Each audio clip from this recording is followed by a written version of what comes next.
Hi everyone, B550 motherboards are probably the most common boards I worked on in my repair lab. Almost every manufacturer has used the AMD B550 chipset. They have low heat output, PCI Express 4 and significantly lower cost compared to X570 models, while offering almost the same real-world performance. And as you've probably guessed, today on my bench I have another B550 gaming motherboard, the MSI B550 Tomahawk. According to the customer, this board does not power on, so as usual, we're going to investigate the issue and try to bring it back to life. Let's get started!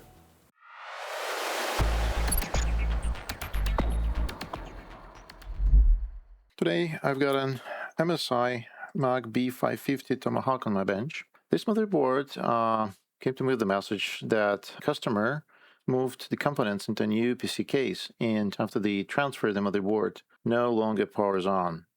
So, as usual, I guess that we are going to try to find some knocked off components here, because this is the usual what is happening when someone tries to move the motherboard from one case to another. So let's go. Let's try to measure resistances, try to power it on, just to confirm that it's not powering on. Okay, let's measure 3.3 volts. We have kilo ohms, 5 volts, kilo ohms, 5 VSB, also kilo ohms, 12 volts, no short, minus 12, just in case we have an audio codec burned, no. And that's it. Let's measure the 12 volts for the CPU, just to be sure, and that we are on the safe side, that we can plug in our CPU and have kilo ohms, and CPU to V core at mega ohms, and the V core is kilo ohms as well. Okay, nice. So let's plug in the CPU and the memory. With all the resistance measurements looking normal, we can move on to the next step. We'll install the CPU, add the memory, and connect our power buttons so we can perform the first power on test.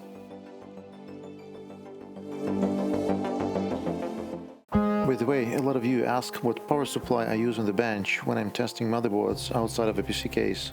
Let me show you something that has become one of my favorite tools, this little Pico-style DC-to-DC ATX power module. This is the RGeek 1106, and the manufacturer claims it can deliver up to 300 watts. That's their rating, not mine, but for diagnostics, power on tests, and BIOS work, it has been more than enough. It runs from a 12-volt source, which let me pair it with my bench power supply and set a precise current limit. If there is a short or something behaves suspiciously, I see it instantly without risking a full ATX power supply. One thing I especially like is that it has proper grounding, which is really important when working with open motherboards. A stable ground keeps measurements clean and prevents weird floating ground issues. And because I use this module so often, I made a couple of modifications. I actually removed the power input header and soldered the bench power supply wires directly to the board. It's a much more reliable connection, no wobble, no bad contact, and no risk of loose barrel jack cutting power in the middle of a test. I also designed and 3D printed a custom protective case for it. It keeps the board insulated, looks clean on the bench, and prevented accidental shorts. If you guys want the STL file, just let me know. If you want to try this power module yourself, I'll leave an affiliate link in the description. Using that link helps support the channel at no extra cost to you, and I really appreciate it. Alright, let's get back to the repair. So let's try now to power it on. I'll show the camera here, but I need a multimeter. Now let's power it on. Wow, it's 300 milliamps. It's way too much, I guess, but who knows? And we have a reaction on the power button. It shows me CPU debug LED light on and motherboard automatically switched off. So this usually happens when we have a short on some latest stage of the power on sequence. Let's try to power it off and power on again. And you see, just for a second, okay, it's trying. You see it's trying, but nothing happens. After a couple more attempts to power it on, I decided to do a thorough visual inspection under the microscope. I started preparing the motherboard by removing the heatsinks, since they usually hide a lot of components that can fail.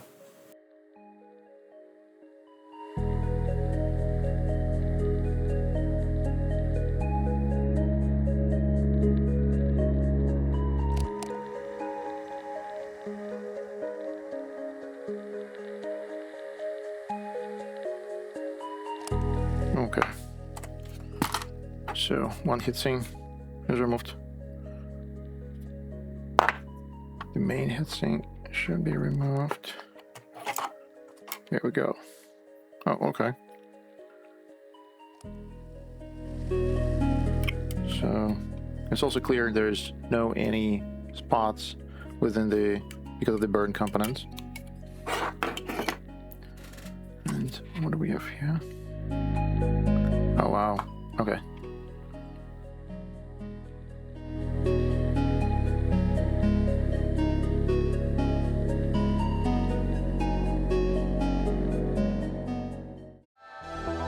Okay, let's follow to the microscope.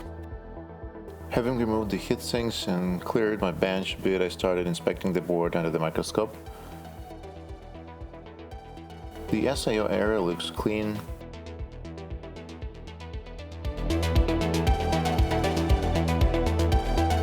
The power controller area also doesn't show any visible damage.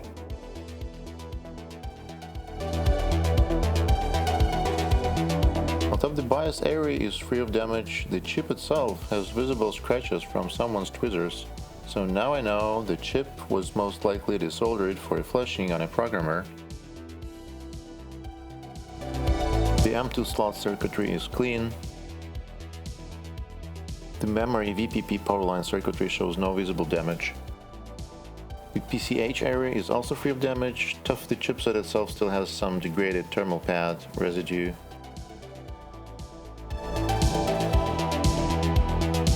The VRM area looks nice.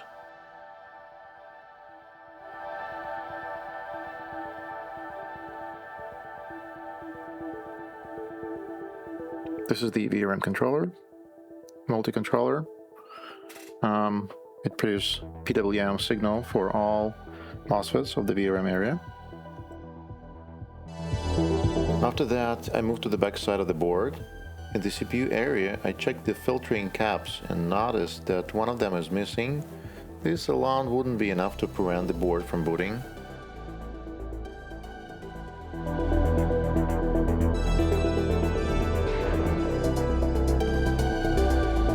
And under the PCH area, I found two knocked off components. From my experience repairing B550s, I can tell those are an inductor and a capacitor. The missing capacitor isn't critical, but a missing inductor, in this case a ferrite bead, means an open circuit, and that will definitely prevent the board from booting. So now I can move on to the repair. A ferrite bead is used to filter high-frequency noise on power lines. You have probably seen ferrite beads on your power cables. This one does the same job, just in a tiny package and designed for much lower voltage and current. I don't have this exact component in stock, so I'll use one from my donor board.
Let's not forget about the cap from the CPU area.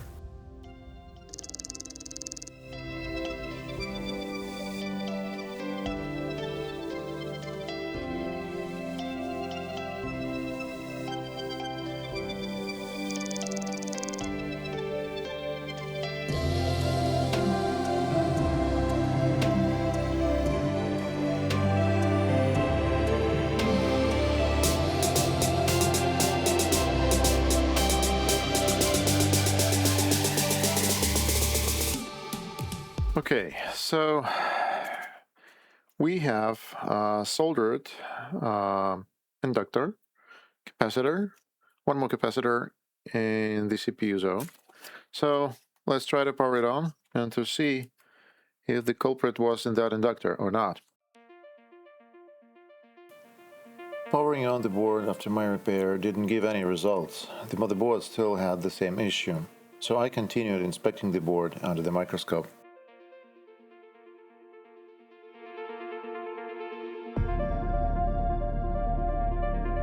I found a blown cap in the VDDP power regulator circuit. It's obviously now the culprit since the blown cap didn't short the line, but let's remove it.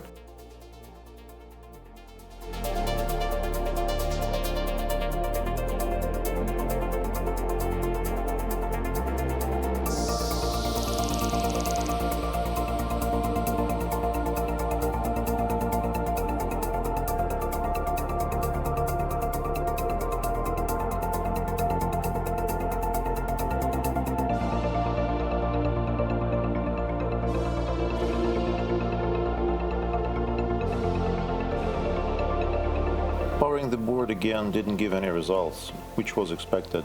After spending some time on it, I decided to check whether any components were heating up during those short power cycles using a thermal camera.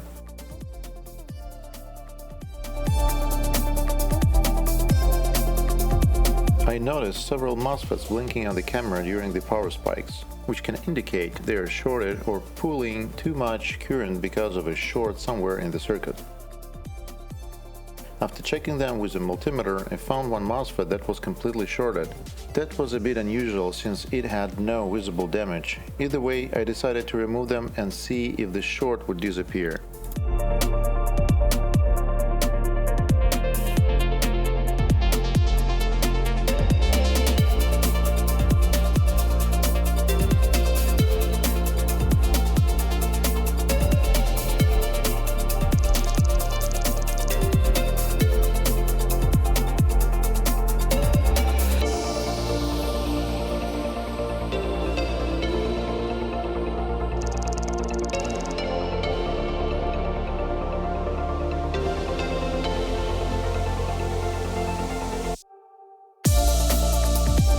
I had to remove two electrolytic caps because they were way too close to the MOSFET and I didn't want to risk having one of them blow right in my face.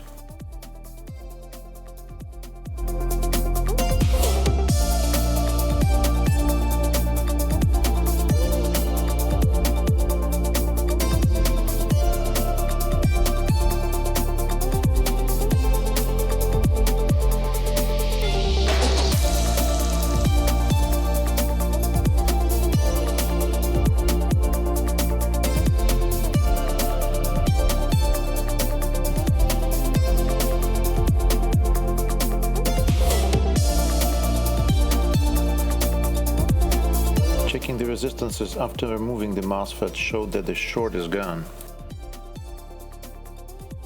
I used one of donor boards to salvage the chip.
It's already not too hot, so we can try to power it on. Let's see. if this MOSFET has made any change. Okay, now we have the same 300 milliamps of power consumption. Power on, and this is almost success. We have a DRAM illuminated, so let's put the DRAM here.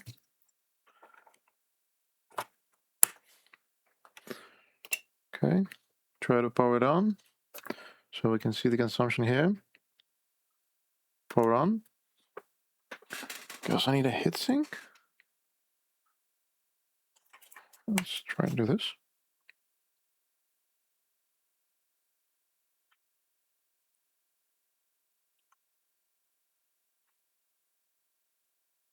Okay, we have a VGA, so then we need to plug in the cable. Okay, capture screen here, power on.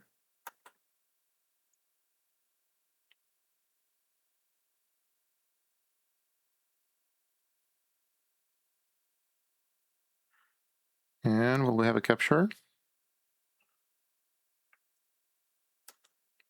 And voila, we have a boot. So let's see what is shown there. And yeah, nice. Okay, that's... So the BIOS we have is a 2023, so it is 2 years, more than 2 years, so we definitely need to update it. And everything else looks fine. So I guess we found the culprit in that MOSFET. So that's how this motherboard journey ended. We chased down missing inductors, found components knocked off, removed a few suspicious caps, tracked a shorted MOSFET, and finally brought the board back into a working state. It's always interesting how something as tiny as a ferrite bead or a barely visible short can stop a whole system from booting. If you enjoy this kind of slow, methodical repair process, microscope work, thermal camera checks, power rail diagnostics, feel free to like the video and subscribe for more. I post regular repair content and every board has its own story. Thanks again for watching, and as always, see you in the next one. See ya!